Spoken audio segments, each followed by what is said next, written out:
it became a very difficult scenario for them to operate. So they were all pretty much all shutting down, curtailing, laying off, work sharing, that type of thing.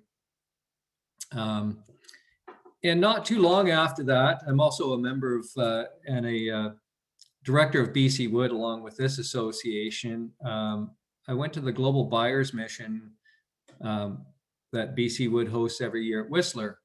And I was fortunate enough to ride up the gondola with Doug Donaldson, was at that time the Minister of Forest for British Columbia.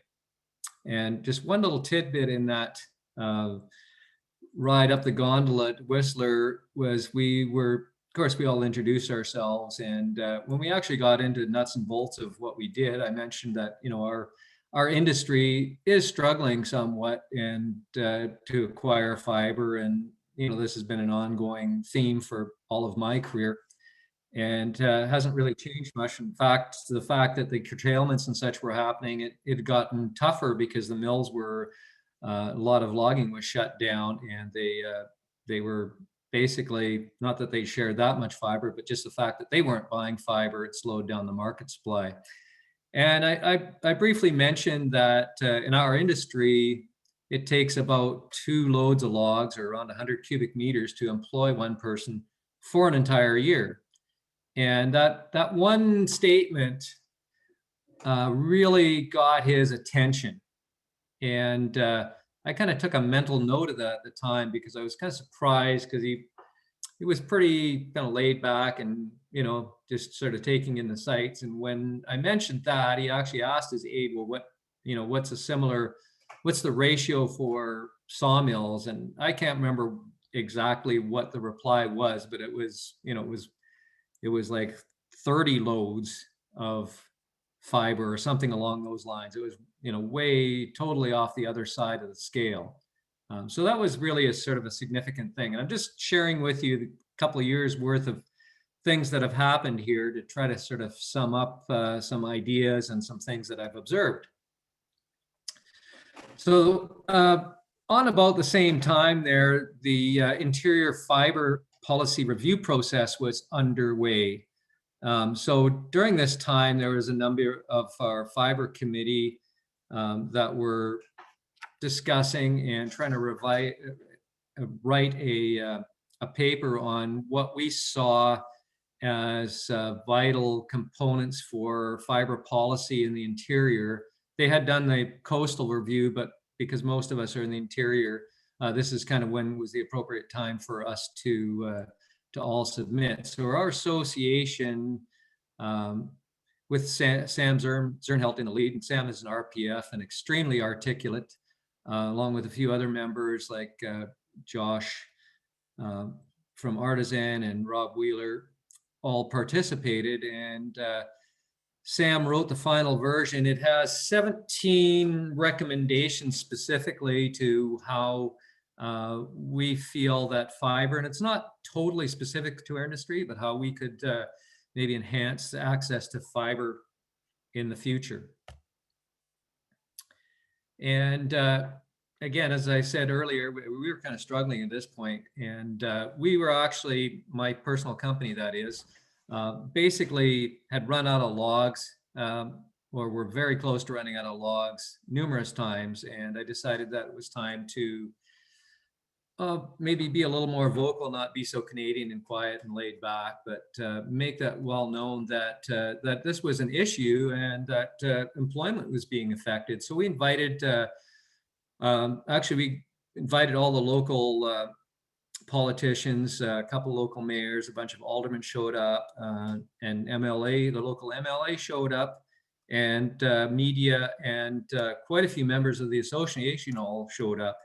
And unfortunately, I thought it was going to be a super event. We were, I thought, well prepared, and I had all my speaking notes and everything prepared to do a nice little presentation outside and allow everybody to speak. And just as we got rolling, the single biggest weather event that we've had that year hit us, and we literally got blown right out of our yard, and we all ended up in my little tiny office that wasn't really prepared to see even a fraction of that many people. And we did articulate our message. The media reported on it. Unfortunately, the TV crew decided that the weather event was a bigger thing, and they actually reported on the weather event, not even on what we were saying, where issues were. But it was really well received by the local politicians. And well, I'll talk a little bit more about the outcomes as we go here. So then flash forward to basically another 6 or 8 months further, and all of a sudden we start hearing these murmurings about COVID and blah, blah, blah.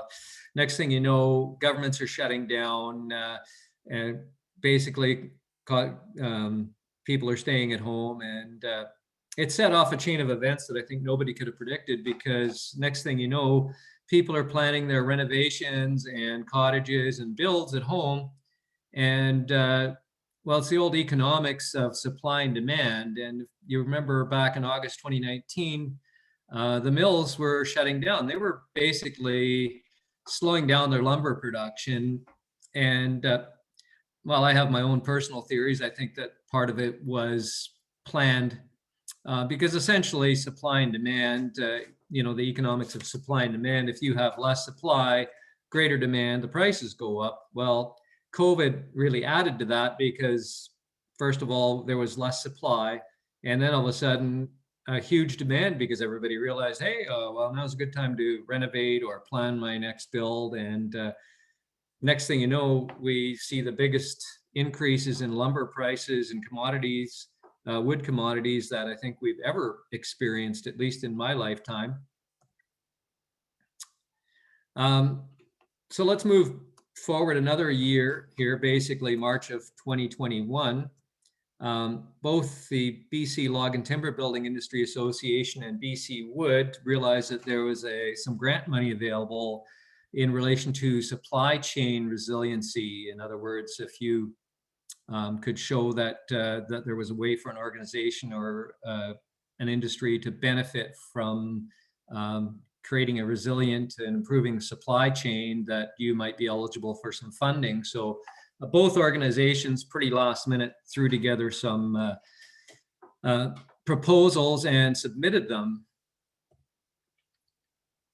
So all of these, I'm going to try to tie together in these chain of events, but they all, I think, had some significant impacts in my personal thinking, and maybe some strategies that I think can come from them. So let's move on here.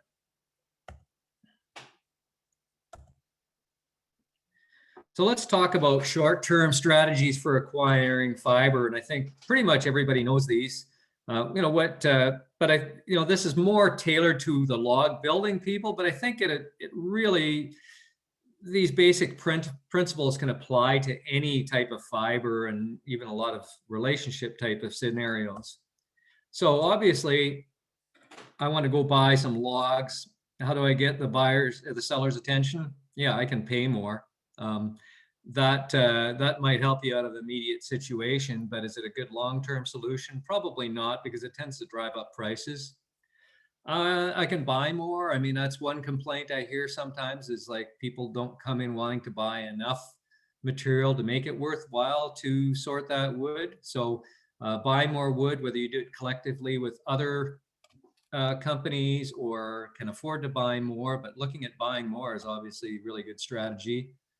Another one I run into all the time, and that's something that we really need to address, especially on the log building side, but I'm sure even that's an issue for timber framers, anybody in the wood industry, is the selectivity. You need the wood that you need to do the job right, but are we being over selective? I think some of us in the log building industry have been over selective, where we've been too fussy and we've turned people off because it's been too hard to get the right type of wood. I've run into many a logger that's, well, I don't want to select those house logs anymore because I found it wasn't worth my while last time. So, we have to make it worth their while. Be creative, find solutions to make it work. It might be a case of, give you an example. We just bought virtually all the wood that we need for the next 6 months. There was a wood lot that was being logged, and we managed to buy the pull volume. And by being creative, I mean, we bought all of the cedar poles that were logged on that. So the logger basically made the logs as though he's making poles. And rather than us saying, well, geez, some of these are a little too small, some of these have too small a tops, I decided that we'd just buy the material and we would sort it in our yard. We would repurpose and sell the tops if they were too small, and the smaller logs we would also sell, or we actually found some other solutions and where to sell that. So, being creative, I think, is important. Pay fairly fast. No, I mean, actually pay fast and pay fairly. Obviously, if any of you have bought, like we're talking about raw lumber here, but it could apply to anything, pay right away. That's the one thing. We're a small company, so we can pay, can bring a check with us. Sometimes we, if we haven't dealt with people, we actually pay before the commodity even leaves the yard or the site where it's being logged. And pay fairly, have agreements in place for what you're going to do with anything that might not be the perfect piece of material that you're buying. Okay, what's the contingency plan? Obviously, if you send it all back, you just turned off a supplier, and there's just one less supplier that doesn't want to sell us material anymore. So, agree on some fair standards. If something's substandard, what's the appropriate solution? How are you going to alleviate that situation fairly so that the person wants to deal with you again? Simply putting it all, I think you got to make it easy as possible for your supplier to deal with you. Make it fun, make it easy, give them a feel good. Now I'm going to introduce a new term here, and I don't know, most of you probably haven't heard that. Use the employment ratio, and I'm going to talk about that a little bit more later on, so I'm not going to get into it too much right now. Discuss the low environmental impact that you have, because we are very green. We don't have a huge impact. We have a life cycle analysis that shows that we are the lowest impact building, at least in natural log, of anything that the Athena Institute has actually studied up to this point, or at least the point of the study. I'm pretty sure that's still a fact, but that's just good stuff. People like to hear these stories. They like to hear that their material is creating jobs, that there's not a high environmental impact. I mean, so why not use these things to buy your material? Give the project details. I know one builder that has actually gone back and shown and given the pictures of the project to the fiber supplier for the materials. That's a regular thing that he does. And what a great idea. I mean, following up and letting them see what you actually accomplished with it. Basically, you're getting the owners and the decision makers on your side so that they realize, hey, that you're doing good things with your fiber, that they want to sell to you, that's the decision that that they want to make. And you have to know who the owner or the decision maker is that you're purchasing from, but get them on side as much as you can. Another little short-term strategy that worked for me was host your own media event, because I did find that even though we got blown out, all of a sudden we were getting phone calls from neighbors, friends, people I don't even know. I'm not even sure sometimes where, but like for the last year now, I've been getting regular phone calls and regular people, regular calls saying, hey, there's some wood fiber available here. Are you interested? So it was very successful. So now to get into the long-term strategy, I thought we'd talk a little bit about some statistics of our industry, because I think it's really critical. We have some great stats. And now we're going to talk about that employment ratio. And that's a term that actually I think a government study used at one point. And basically what it is how much fiber does it take to create a job, or how much, what is the ratio of jobs per fiber utilized? So most of us did an analysis, and we were coming up with a number when we were doing this submission for the fiber review of around 100 cubic meters of log equals 1 full-time position. But it was noted that it was as high as 50 or as low as 50 cubic meters. In the case of super high-end product, it could be as low as 50 cubic meters of wood to create an annual full-time position. And, you know, that's just really interesting stuff when you get into it. So we got roughly 100 companies in our sector. You know, that's not scientific here, but this is just some rough calculations just to demonstrate what kind of impact we have as an industry. So roughly that creates about 10 positions per company. That equals 1,000 jobs.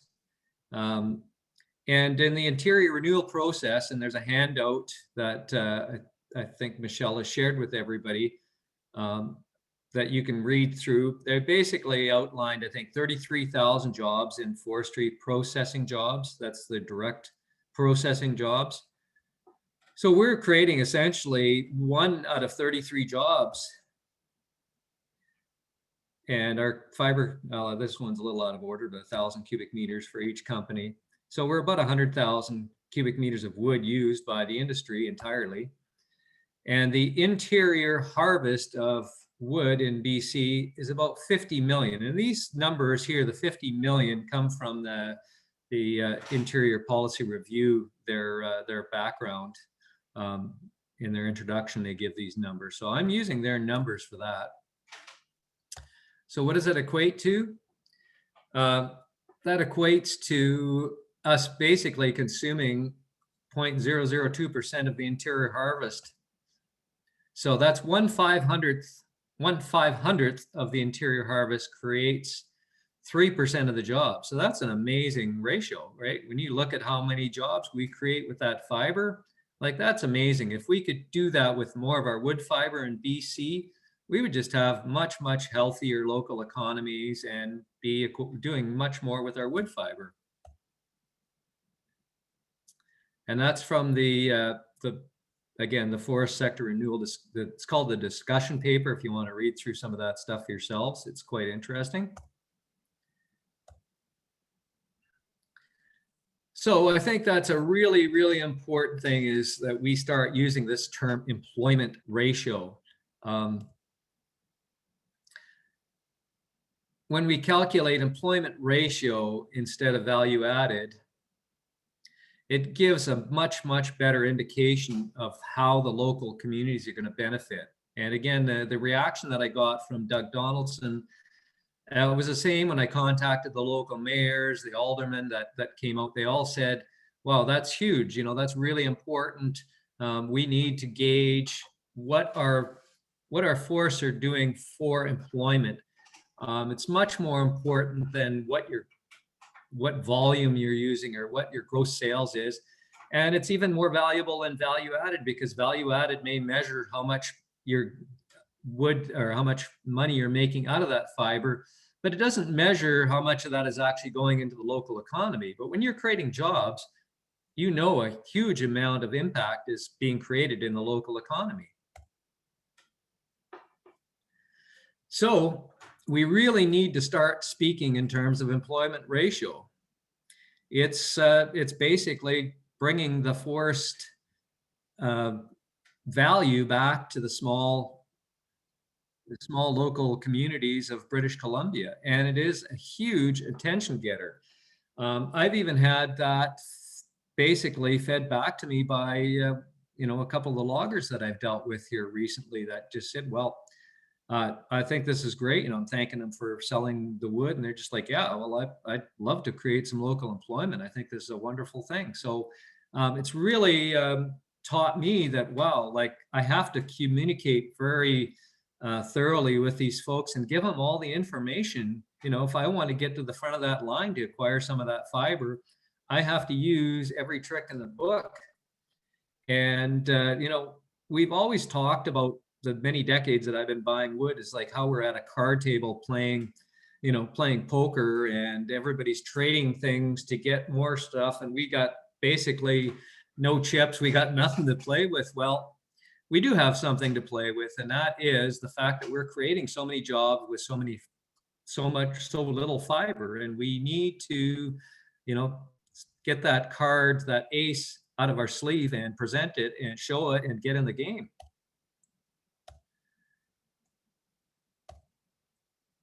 So I can't actually see what that first slide says. How do we measure up?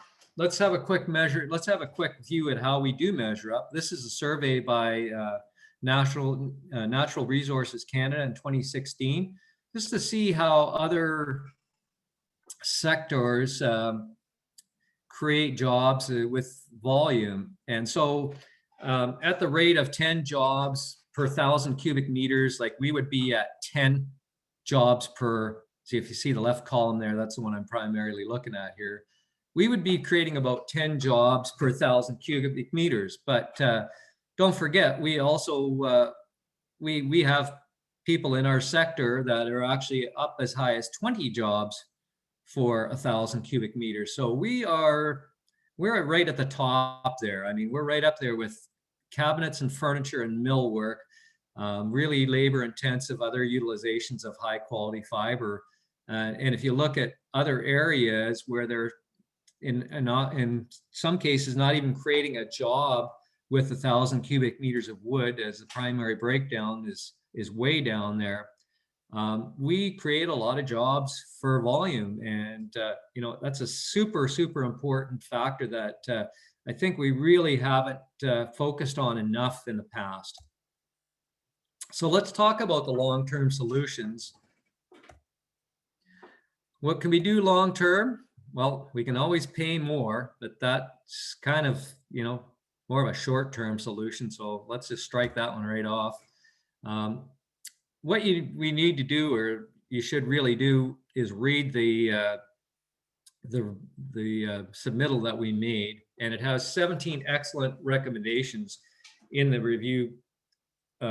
So understand those 17. I don't want to get into them all. We'll probably talk about that at the roundtable, but they involve things like First Nations fiber, wood lots, community forests, some really good recommendations in there, extremely well articulated. Sam did a bang up job of writing that, and that's something that we need to always continue to focus on, what those 17 recommendations are. They are related to policy, and it's not something that we can necessarily change ourselves, but they are things that we just need to use to articulate our plight here. If we can help create more supply, we're going to create a lower price for our commodities. So let's talk about some ways that we can help create more supply. Share information. So our association has a bulletin board, and we can share information on that bulletin board. It has been underutilized to this point, but it has potential just within our own association, in that if somebody comes to me, for instance, we had an inquiry last night for somebody that has some logs for sale, and I've posted on that a number of times. If everybody was posting on there and everybody shared the information, you know, the excess fiber they can't utilize, it's going to create more supply and help maybe lower the price, but at least make supply, or make that fiber available to everybody that needs it, type of thing. Another one that was part of our proposal, and BC Wood has a similar proposal, is actually a fiber supply portal. That's a little more complex version of a bulletin board in which we could trade fiber, and not just logs, raw logs, but any type of wood. And I think the time is right for this to work, because we're now entering the virtual, here we are having a virtual conference. So I think the time is right that we, you know, the previous attempts to create something like this were unsuccessful. But now that we have mobile phones and we're just that much more connected, to create a portal where we can buy and sell wood fiber, make it easy for others to sell their fiber and easy for us to buy fiber, I think is an essential component going forward. And I'll let Brian Howard from BC Wood talk about that a little bit more, maybe during the roundtable discussions. I think we all need to lobby. Lobby your MLA, lobby your MP, all the local politicians like the mayors, like let them know what the employment ratio is, how much jobs you're creating. First Nations leaders, because they're your connection to the First Nations fiber that's going to be coming online.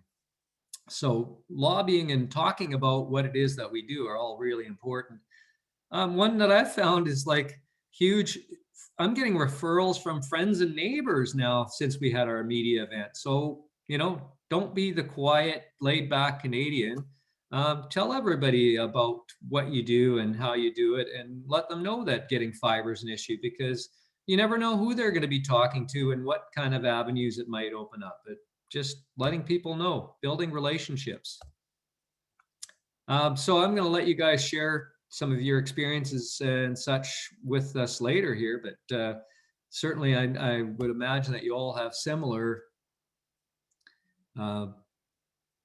experiences to relay. And there's some logs showing up at our yard, and there's some logs that were for sale that I actually posted on the bulletin board. So I don't consider this to be the be all end all. I mean, this is an ongoing problem, and in the 30 years that I've been doing this, it hasn't changed that much. But you know, I think if we work at it, we have an opportunity or some opportunities to make a difference.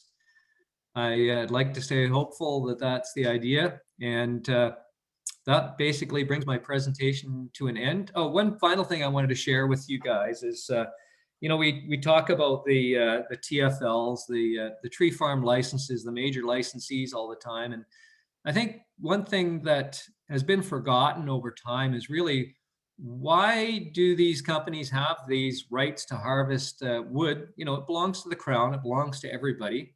Why do they have rights? Well, you know, back in I think it was in the 40s to early 50s when most of these were granted, really the idea was that the mills and such that needed the fiber, so they had an ongoing supply of fiber so that they create local jobs. And now that the landscape has changed so much in 70 years, it's a little different situation. There's been consolidations in the mills and sell-offs and automation, and now really the original intent of those TFLs to a large degree has been lost. Unfortunately for us, we most of the time don't have any access to that fiber and can't create jobs with it. So I'd look forward to having all of you discuss that and giving me your ideas. Thank you. Thank you, Peter. Does anybody have, sorry, I'm just trying to redo my screen here. Does anybody want to ask a few questions, or do we want to save it for the roundtable for the breakout? Oh, I guess you got to stop sharing your screen here. There we go. Perfect. Does anybody have anything they want to add to that briefly before Kelly goes on to her presentation? John Boyce here. If you're using significant wood fiber, register with BC Timber Sales for a Cat 2 license. Even if you're not able to bid sales, the fact that you have a Cat 2 license may make mills more open to selling you wood fiber, because they can possibly use your Cat 2 volume to bid sales on BC Timber Sales. That can make a big difference, and it's pretty easy to do. Just do it. Excellent. Great. That's good information. I didn't know that. Yeah. All righty. Yeah, and of course, all of these things, Peter's slideshow and the document that we sent out, that's all going to be available with our follow-up report, and they're going to be on our website and our social media. All right, Kelly, are you ready? Yes. Let me just show a screen here. 1 second.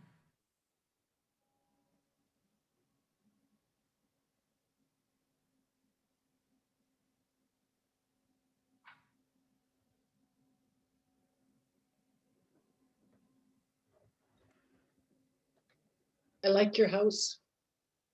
Thanks. It's our Phoenix. It's one of my favorite homes.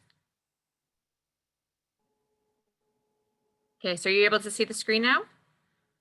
Just said started screen sharing, but I don't see Okay. here anything yet.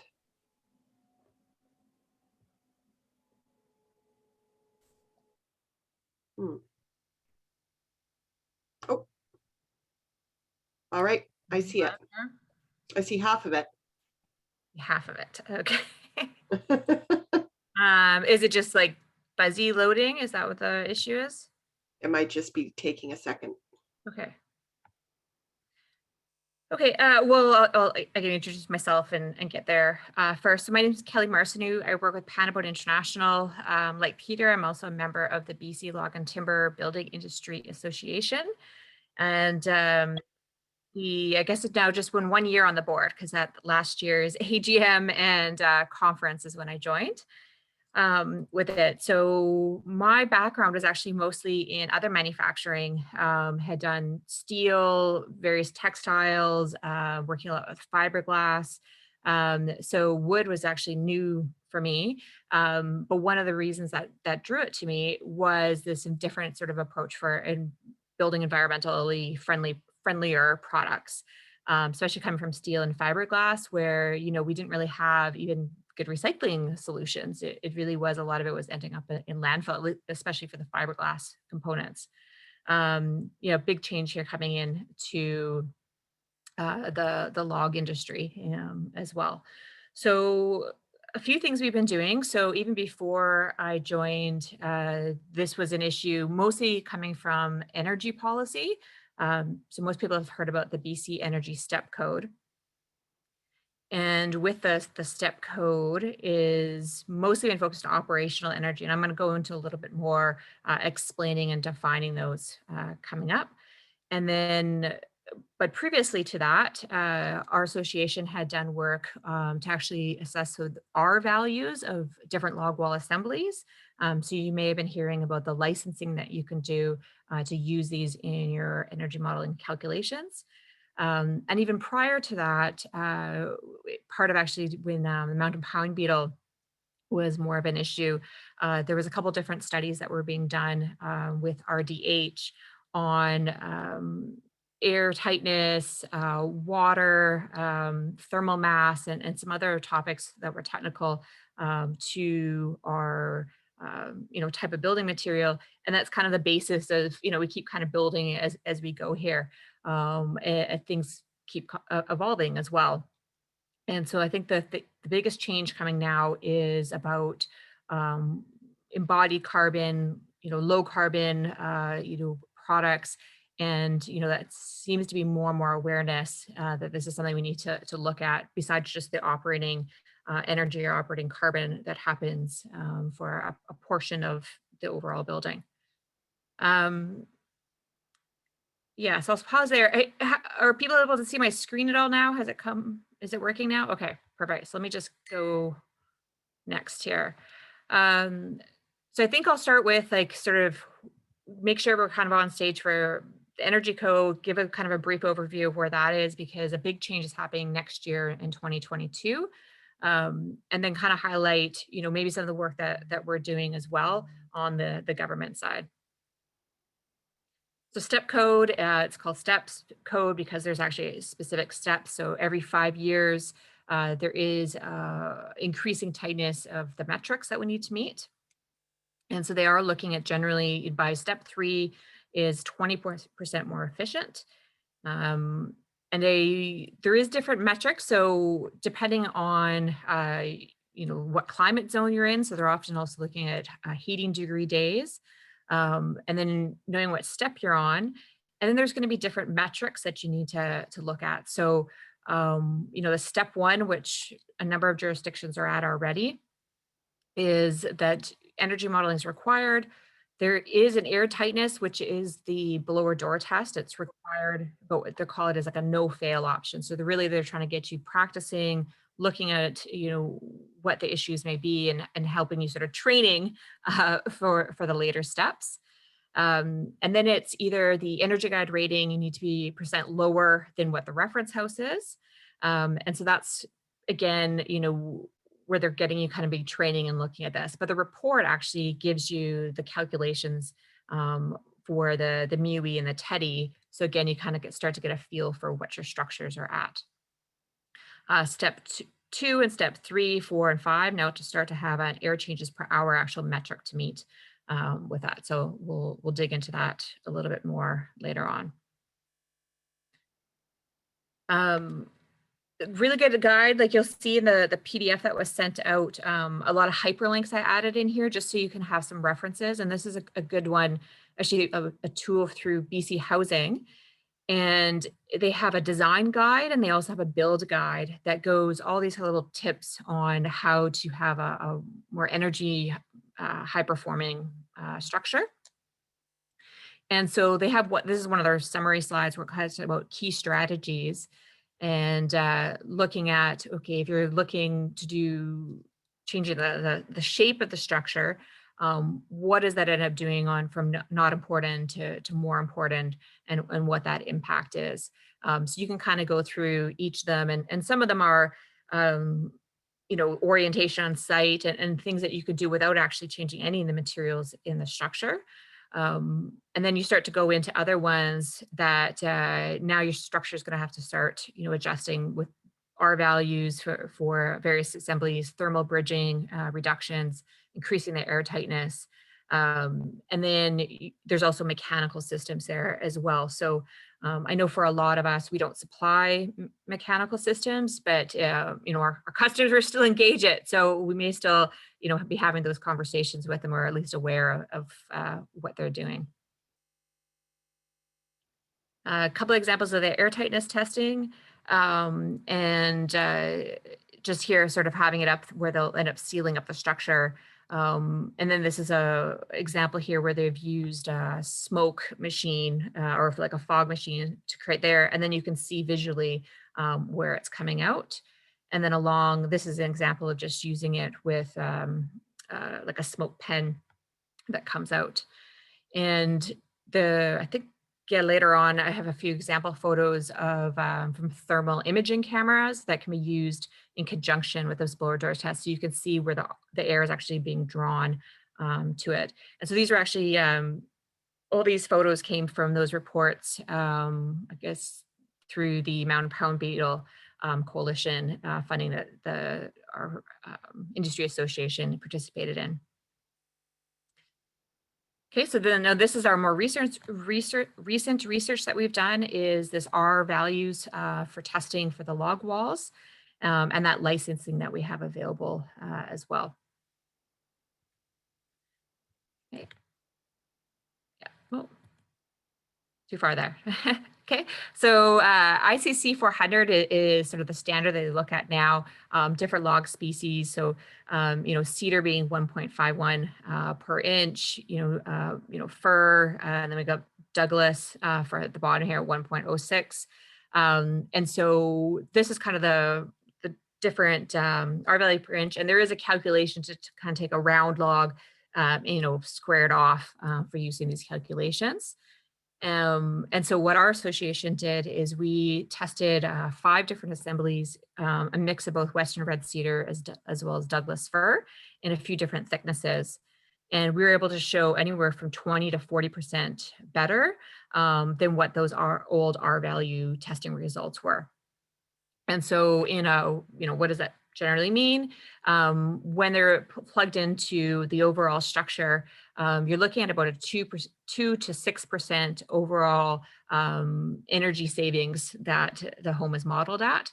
And so, where we're just talking about these metrics for step code, showing your 2 to 6% better, again, without changing any materials or way that you're doing the build, you're now able to much closer to going up that further step where they're asking, you to be 10 or 20% better. So definitely consider this, especially if you're close, if this might be suitable for a project that you're working on or multiple projects. And you can contact us to license those. Couple things sort of just on the process of it is that you would sign off on an agreement, as well as your energy advisor is going to sign the agreement, as well as a non-disclosure. And so then we will license it either specifically for that project at $500, a 1-year access. So, however many projects you're doing would be $1,500, or you can buy a lifetime membership for $5,000. And so funding for this is one, we have other result testing walls that we like to do. So we are looking to not only recoup costs of the initial testing, but provide future testing for additional species, whether it's species that are more commonly used out east or other, things that people are interested in that we'd be looking for our members to participate in and be a part of. Okay, so I think, so we've talked about sort of energy policy, and we've talked about, how we can maybe without changing materials, look at it, making those improvements with that licensing of new R values. But what's kind of next? And this is carbon is, often being talked about now. So with the Paris Agreement, here in BC, we have our Clean BC Act. In a lot of cases, they are referencing embodied carbon, our carbon footprint. And so this is where we're kind of seeing at some point building code may end up going.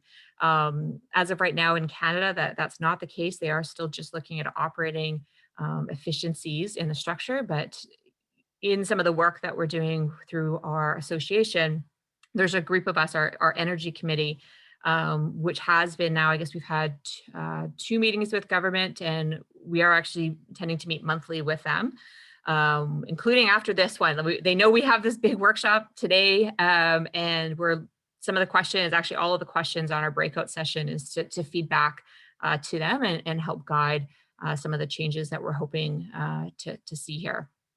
So just brief one there, why does this matter in here is building materials and construction is globally about, 11% of our emissions that we have.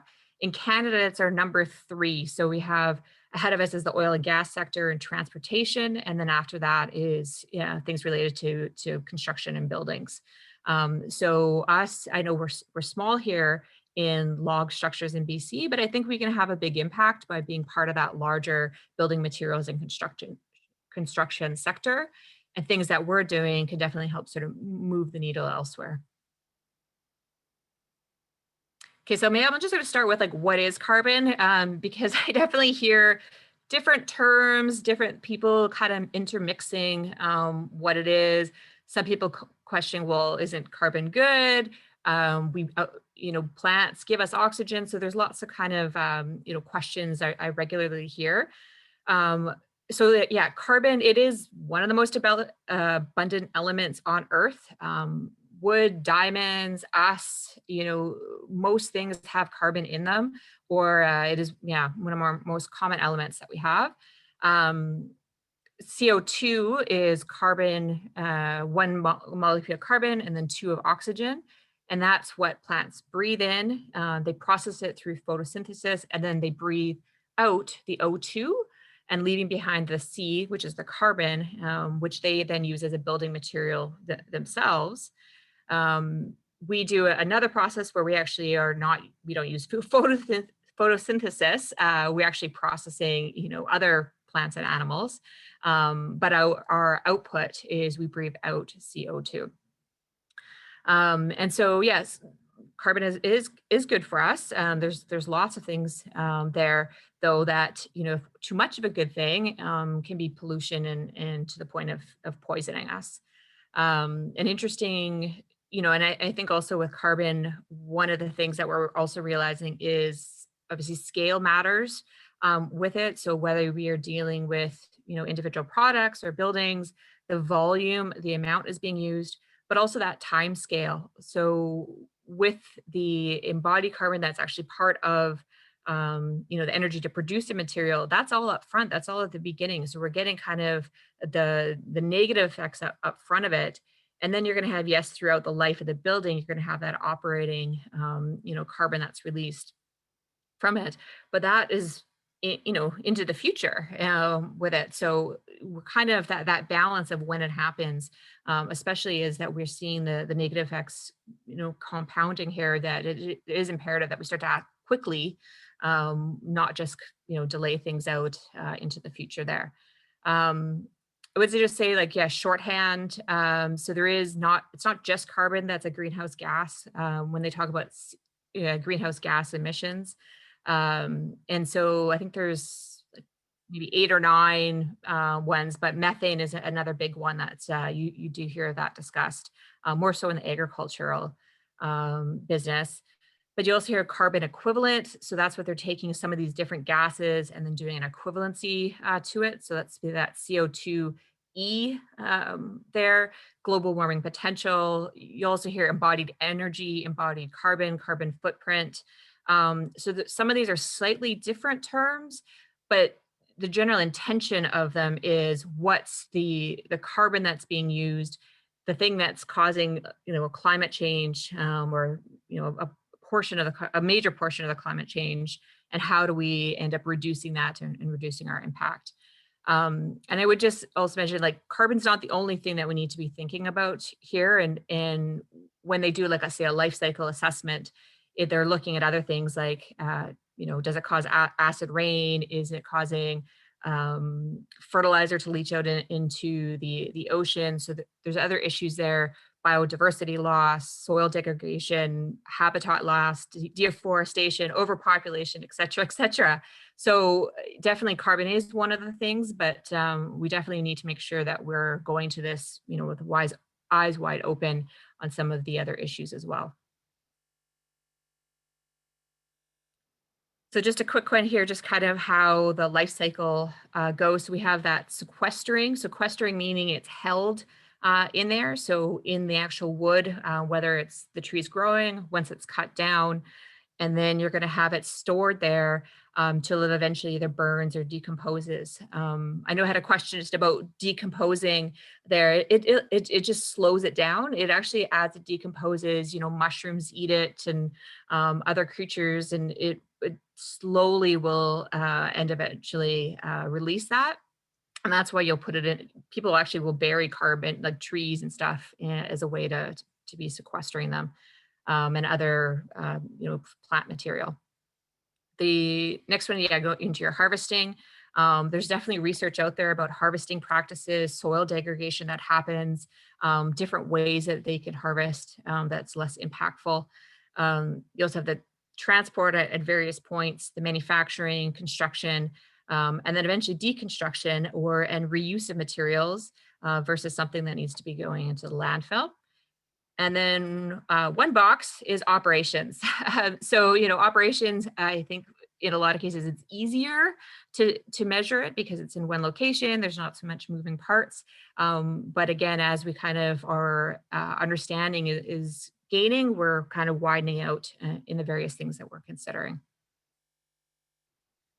So just in the presence of the time, I'm going to just, I think most of these I've kind of covered here about each of these, but if you have questions about them, happy to chat further. And then, lots of links in the actual resources section. Yeah, operating. Okay. So a couple of cool little calculators, just if you're wanting to kind of have an idea of what your structures are coming in at in their carbon footprint.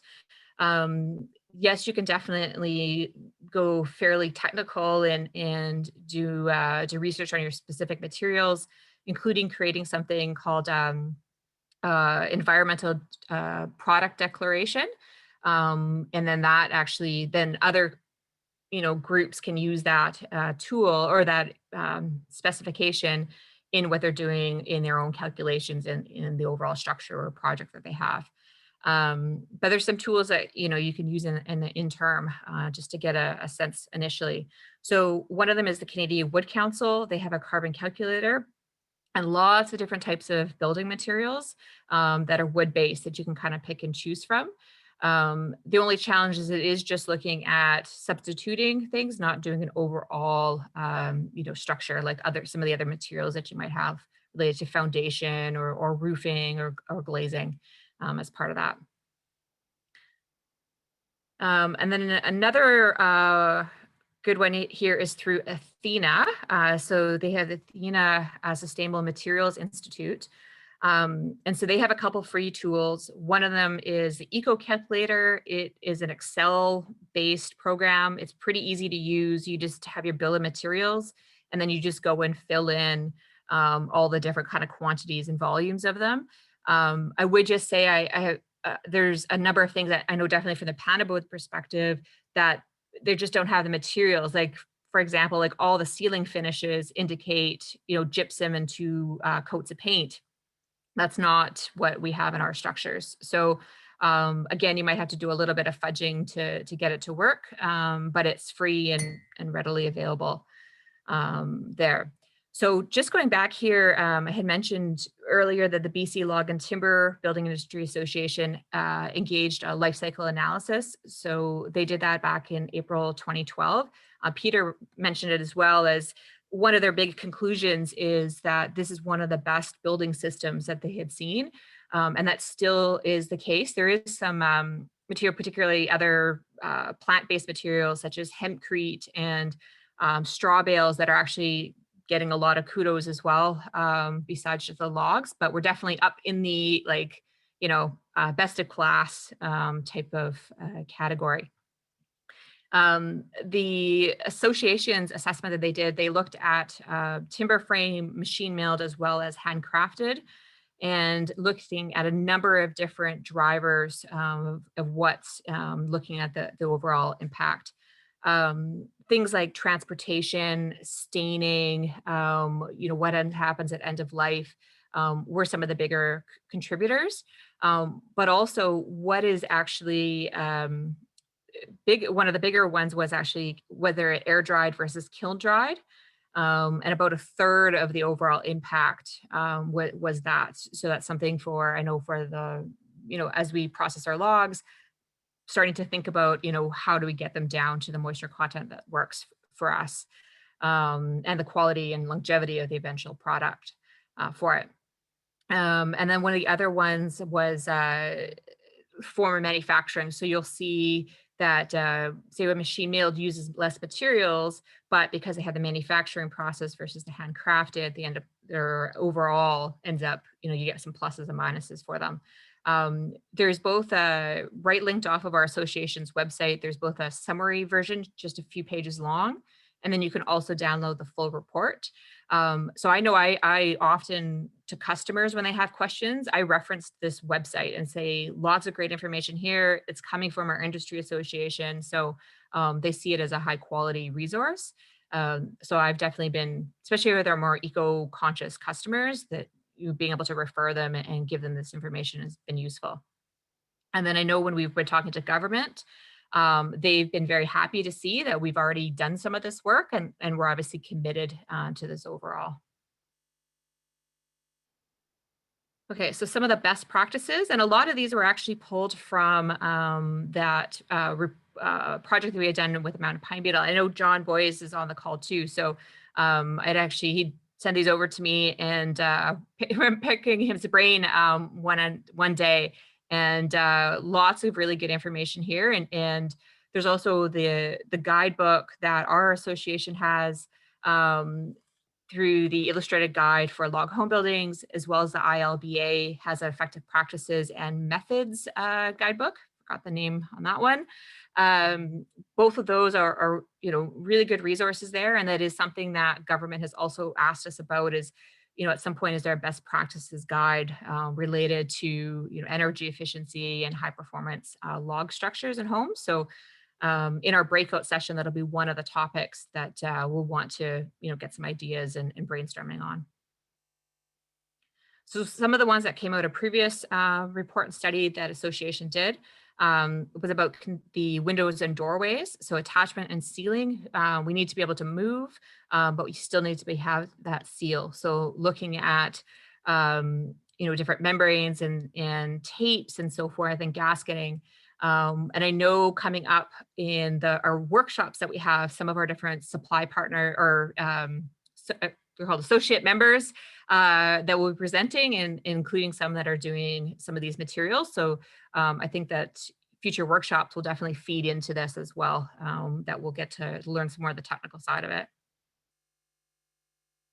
Log corners, so this goes back to that gasketing and sealing there, and what's kind of happening in each of those corners with them, because there can obviously be a point there. And then again, some of the similar types of things we were talking about, gasket and ceilings with it, so that wall to roof attachment, given need for settling as well as the different components coming in together. Okay, so I will, they're open for questions right now, and then we can obviously dig into it a little bit more deeper once we get into the breakout sessions. Hey, Kelly, Mhm. Can you hear me? Yes. Do you get any credit for thermal mass in log buildings for R value? We don't, not currently in Canada. I have seen some US states give credit for thermal mass, not just wood, but if you have thick straw bale or even masonry and stuff, you get a credit. I have seen that, yeah, a couple states, but I haven't seen that in Canada at all at this point. Yeah, that was my experience too. I wonder if that's something you ought to go after.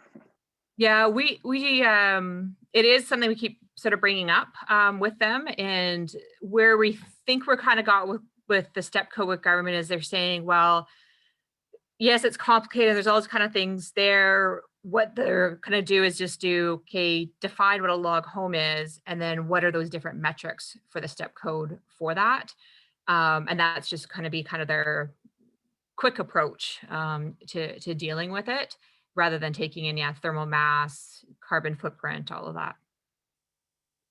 And John Boyce here, just in my dealings with various code associations and the National Research Council, thermal mass is actually a really difficult one to integrate consistently across a whole country.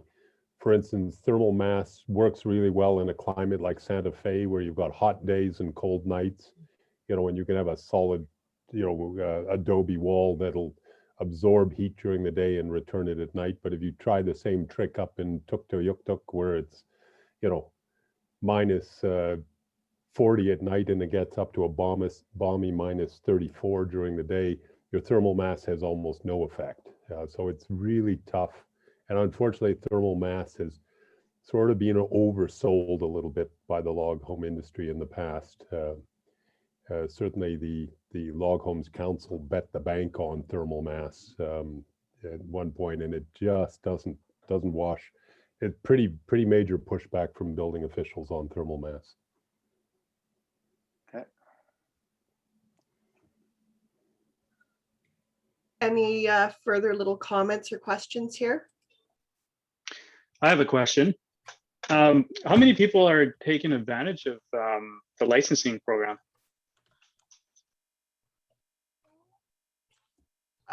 Just what they've recently released here? Yeah, For that log home standard. Oh, okay, yes.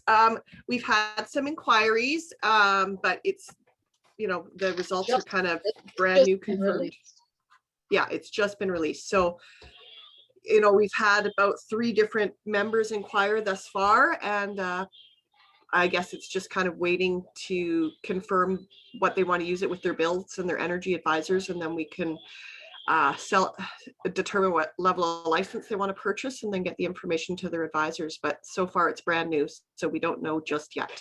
Well, actually, Rob Wheeler's been using those results with Ray as his energy advisor now for quite a few years. And I think the building officials in his areas are more cognizant of the code and trying to keep up. And so Rob's been having to use those for quite a few of his builds already.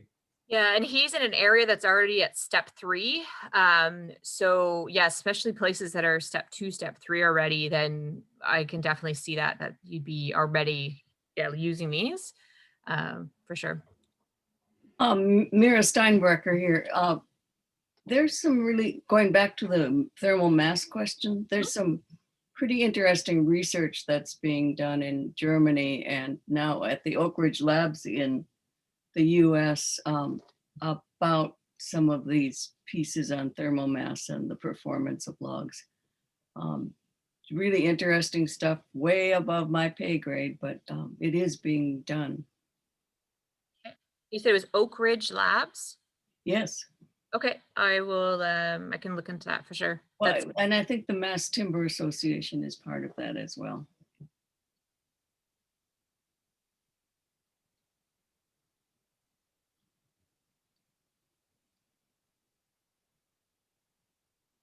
Excellent. Thanks. Yep, John Boyce here on just back on the program with the association. I just got the information here a little while ago and sort of ran a quick calculation on how many houses would it take to pay for the cost of a lifetime $5,000 membership, and it's actually not a lot of houses. The trick is how to leverage the savings that you get for a client so that you see the benefit. I mean, the main way you see the benefit is you land the job. You're able to build with maybe Douglas fir instead of Western red cedar, or you can build with an appreciably smaller log and save 10, 12 cubic meters on a house. Yeah, I can see that we're going to be signing up. I'm not going to sign up until I actually have a project that's going to start paying for it. But it's the calculation I've run on that is it's actually a pretty good return on investment.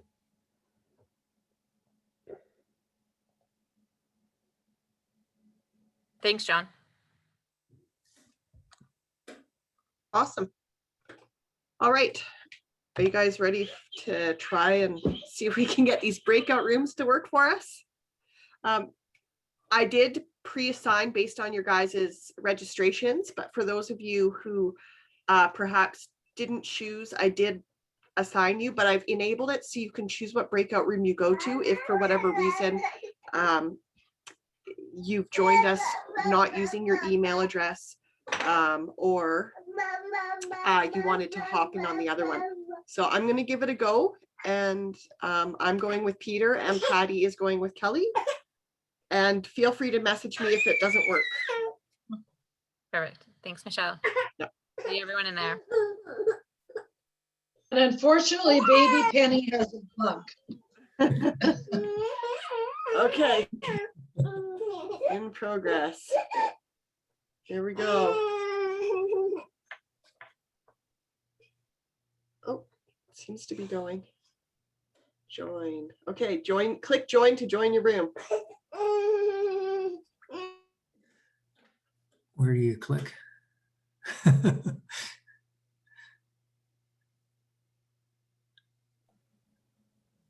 Not seeing anywhere to click, Michelle. It looks like some people have left, but others are still here. And I see Peter's still in here, so me and him should be split up. Yeah. I don't see any prompt or anything to click on my screen. No, neither do I. John Boyce here.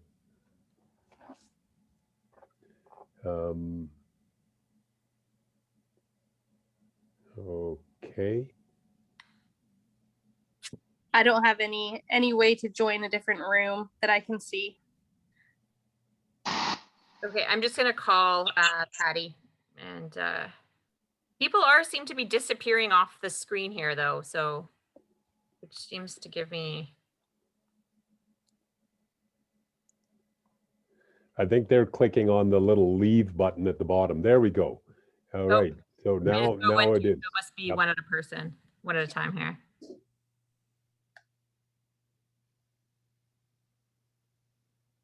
So is that what you have to do, is click the leave?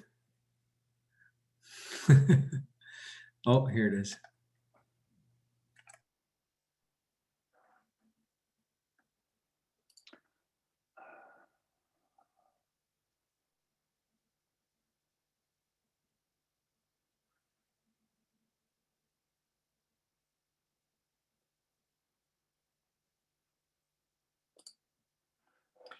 You know what?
Hi there. So, yeah, lots of people had to sign off during our session. Can everyone hear me? Okay, so, obviously this is our first time doing it. I don't think 45 minutes was quite enough for a breakout room, but that's okay. Two of the key things that came out of our fiber discussion were really going after the category 2 method of securing fiber. And then the other one, which Theo really discussed, was lobbying the government to roll back policy. He had a bid proposal version from 1998 with a 100-point system that wasn't just based on dollar bids. It was based on proximity and stuff like that. And so he's going to send me a copy of that. And those were kind of our two key points that we came away with as individual business owners, and then something for the association to take in, of course, combining it with the employment aspect of it as we lobby to try and have policy change to better benefit our industry.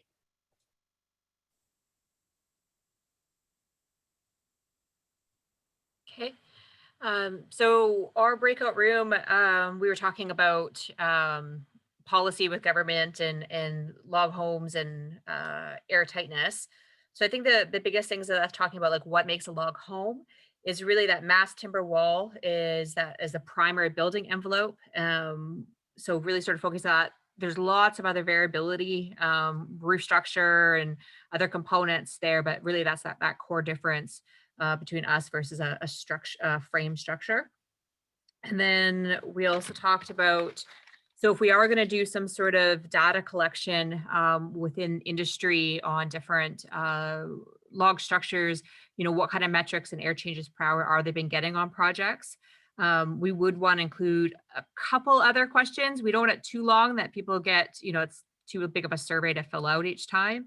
But things like asking a little bit about gasketing, chinking, caulking, species size, moisture content would be some of the key questions for us to include, rather than it just being a general log structure with that to be able to compare some of the different results and then make some choices on, what those metrics might be going forward. Peter, did you want to add anything there? Or did I kind of cover what we said or summarized it okay for us? You did a pretty thorough job, actually, but certainly I think, important factors are if we can continue to lobby, and I think, it's great if you can influence forest policy, but I think we need to use, if we can change forest policy and bring back category 2 sales, that's a good thing. And that would help out the larger companies. But also educating from the grassroots level, I think, is a really key thing. And that's, as Mira suggested, just getting the message out that we are, that we do a really good thing with the wood fiber. We're storing that carbon. We create a lot of jobs. We don't have a huge impact on the environment, and getting that message out. And because there are other ways to acquire fiber. It's not always category 2 for, the timber framers, for smaller builders. But getting that message out and making sure that we're not the typical Canadian, I guess, is the point I want to make. Like, let's talk about it, boast about it, what we do. Excellent. Okay, so just a couple of things before we wrap up here. I think this format's actually worked quite well, which I'm really pleasantly surprised given we have had almost 20 participants today. And I actually think the breakout rooms worked well. I just don't think it was quite long enough, but I don't think this is going to be the format for every single one of these series that we're going to do, but I definitely think it was successful. I'd like to do it again. Did anybody walk away with any potential topics they would like us to look at for our upcoming seminars?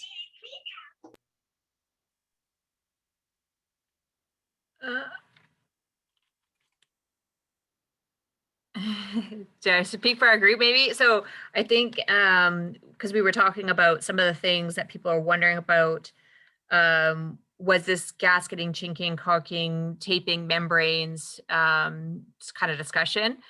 So because that is seen as some of the potential solutions for air tightness in a structure that's settling. But then also some, a couple of people were talking about with their homes is that they don't have gaskets or chinking, but they're doing quite well on the air changes per hour metric on the homes that they've gotten done. So, maybe there's opportunity to learn from that as well. So I think that might be one specific one that could come out.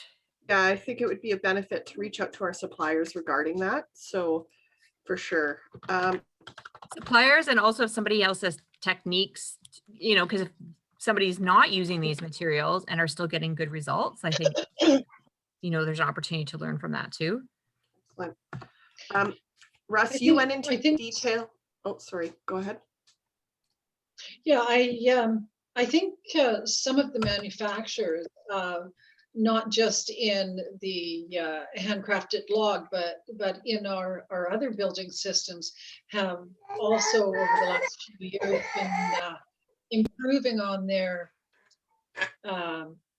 window and door installation systems. I think it'd be worthwhile doing a bit of a poll of our manufacturers and find out if they've improved, changed some of their details, and if they're willing to share some of those, because that's of course some of our areas of the greatest leakage. Sounds good. Russ, you went into a ton of detail about the category 2 methods of getting fiber, and I would love to get a bit of a summary from you on that, because my recording didn't work for the first half of our breakout room, but also, that might be something I'd love to share with everybody. And maybe that's something we look at having an actual topic on, because there was a lot of information there. Okay, I'll write something up and I'll send it to you, Michelle. That would be awesome. Thank you so Hey, much.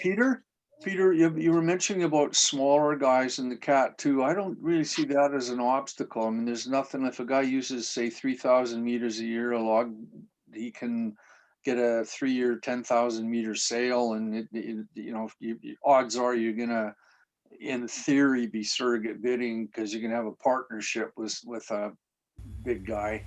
And he's going to log it, and he can just take it down in one month, and then you just have a 3-year arrangement on buying logs from them in a 3-to-1 swap. The sale size can be managed where you don't really have to do anything. Yeah, I've registered in a Cat 2, Peter. Yeah, I'm not Yeah. saying that it's not. Yeah, a and great it's not about the size. I just think not it's a something good that idea. Not everybody's willing and interested to get into a whole another line of business. Just going back, I mean, I was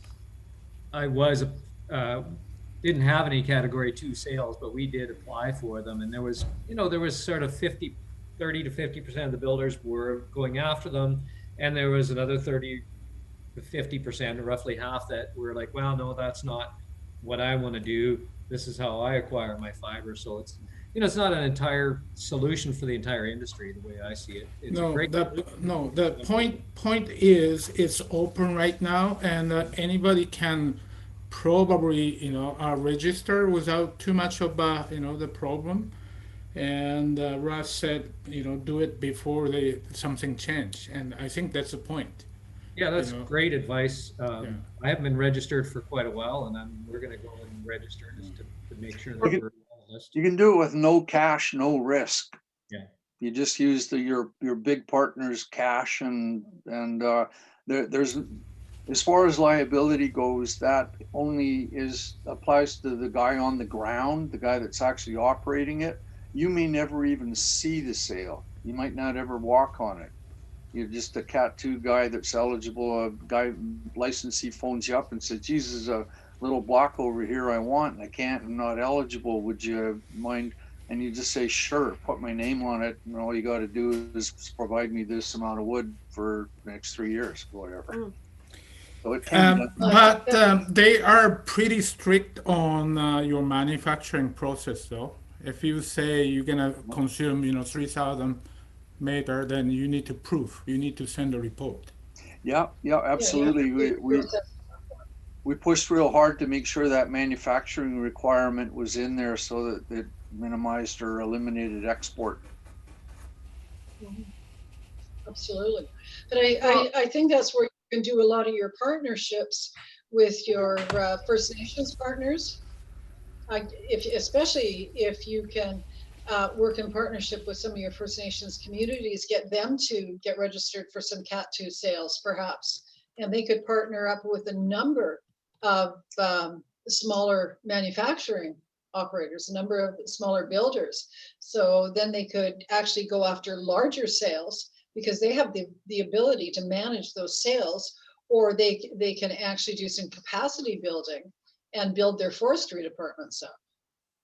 I did that with lignum forest products in Williams Lake.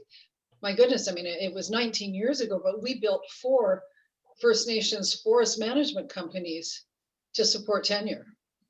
Yes, Patty. I mean, it's a win. It's very, very doable. Yep. I just have one quick housekeeping thing. Galaxy S8, could you tell us who you are? Because Michelle needs to be sending out evaluations afterwards. And does anybody know who was logged in with a phone number? Earlier, we missed asking the name.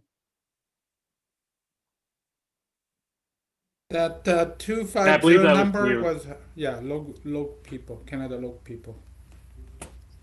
Yeah, Theo was logging in earlier with a phone number, With but not the Theo- Galaxy Theo's- S8. Theo actually is showing with his name. No, it was him, both. I just did the quick he's- search on his phone number, and the Canada log people came up. Oh, okay, so he's here in a couple places. Okay. Yeah, And we saw him Galaxy S8. twice and heard him 4 times. Okay. By the way, Myra, that's an awesome picture of you. Oh, and it's Mira. Please, I always do that to you, Mira. I'm sorry. no worries. It's a beautiful shot. It's been too long, my friend. Yes. Russ, if you get that right up to me, that might be something too I'd like to include in the newsletter, just as something to come from the association as a possible technique. And yeah, when we're reaching out to our First Nations woodlot holders, we'll definitely start exploring that as something to communicate with everybody. Okay, anything further to add, Kelly or Peter, before we say goodbye?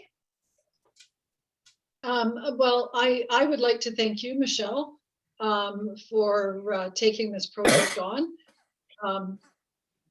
Personally, I think you've done a really good job. I didn't have time to do it, and so she put the proposal together to the board, and the board approved it, and nice job. Thank you. Proud of you. Thanks everyone for participating. Thanks, Mom. Thanks, Patty.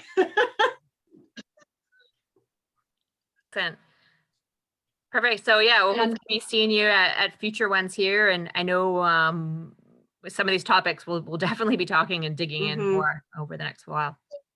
For sure. I guess the last thing is I also really want to thank Peter and Kelly.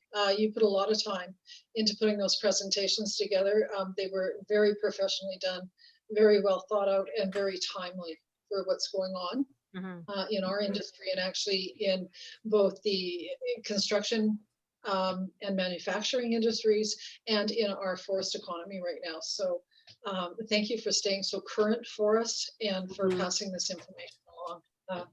It's people like you, leaders in the industry, that help the rest of us stay gainfully employed, and it is very much appreciated. Yeah, thank you. Okay. Any last minute comments? Otherwise, I'm going to close this out here and hopefully get some summaries off to you guys early next week. Thanks so much, everybody. Thank you. Bye-bye. All right, Thanks. bye. Enjoy the rest of your afternoon. Bye now.